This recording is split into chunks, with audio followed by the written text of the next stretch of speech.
समस्त को नमस्कार। जय जगन्नाथ। बदली समस्या जो उपजिला सेकेंडरी टीचर मानकर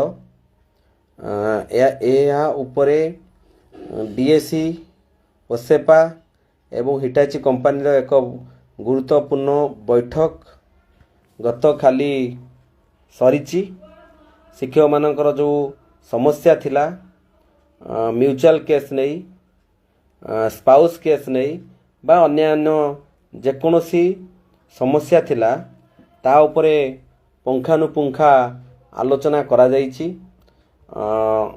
ए नहीं मध्य जो आलोचना ए कथा मध्य आलोचना है जे जोटा केन्द्रापड़ा जिले में ह्यूज केस नॉट रेकमेंड होता।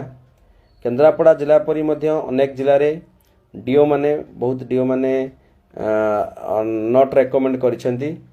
से स्पाउस केस हो म्यूचुअल केस हो बा अन्यान्य जेकोसी केस रे हुए तो कौनसी कारणवशत हो पारे बा इनएलिजिबल शो करुला बोली हो पारे बा जेकोसी रिजन हो जार नॉट रेकमेंड हेले भी डीओ लेवल रू एप्लिकेशन निश्चित भाव में डीएसी को आसी। तेणु डीएसी मास्टर आईडी माध्यम ताहाकू मॉडिफाई करि परिबे बा ताहाकू जदि जो माने नियम अनुसार रूल अनुसार वास्तव में आसुथिबे सेमानंकू डीएसी तरफ अप्रूवल निश्चित भाव में करा जिवो। Each and every candidate verify कराउछि। यदि को डीओ माने भी नॉट रेकमेंड करिथिबे ताहले यदि सेमाने इलिजिबल प्रैक्टिकली इलिजिबल रूल अनुसार सेमानंकू मध्य डीएस तरफ अप्रूव करा जिवो। एने आपण माने कहीं व्यस्त हेबे नहीं। ता सहित ऑलरेडी 374 जनकर टीचर मानकर जो माने टर्मिनल इनलेस रे अप्लाई करिथिले सेकेंडरी टीचर माने सेमानकर डाटा पठाइछि मेडिकल बोर्ड को। सेमानकर मेडिकल टेस्ट पई ऑलरेडी पठा सरीछि सेमानकर डाटा सेमानकर चिठी मध्य बाहरी जाइछि ऑलरेडी बाहरी आउ सेमानकर लिस्ट मध्य पळे आसीबो। सेमाने मध्य जाइकी मेडिकल बोर्ड रे वेरिफिकेशन करिवे। तेणु आपण माने कहीं व्यस्त हेबे नहीं।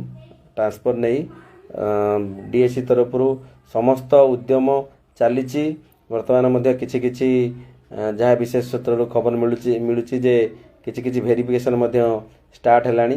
तेणु आपण माने व्यस्त हेबे नहीं। बोध हुए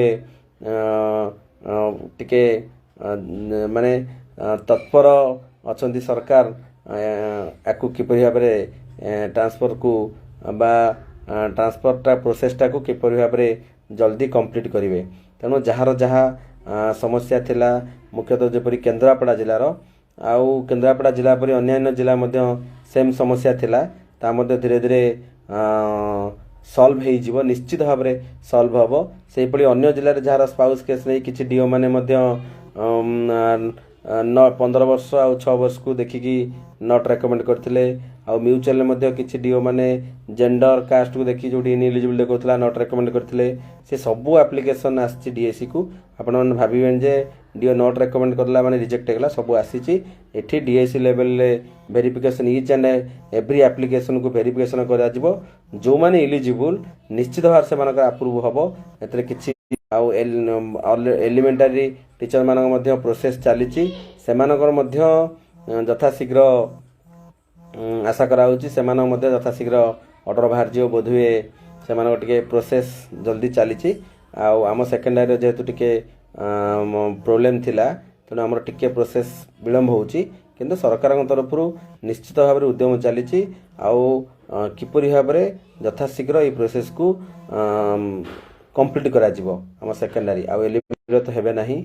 जहाँ समस्या अच्छे आपण मानकर आपण माने जदि सुविधा होउची मध्य आपण माने निजर एप्लिकेशन आनिकी डीएसी रे देई परिबे जदि सुविधा हुए नचेत डीएसी तांको तरफरु निज आडू समस्त डॉक्यूमेंट को वेरिफिकेशन करूचंती को माने क्राइटेरिया अनुसार आसचंती सेमानकर निश्चित भाव में अप्रूव हबो। धन्यवाद। जय जगन्नाथ।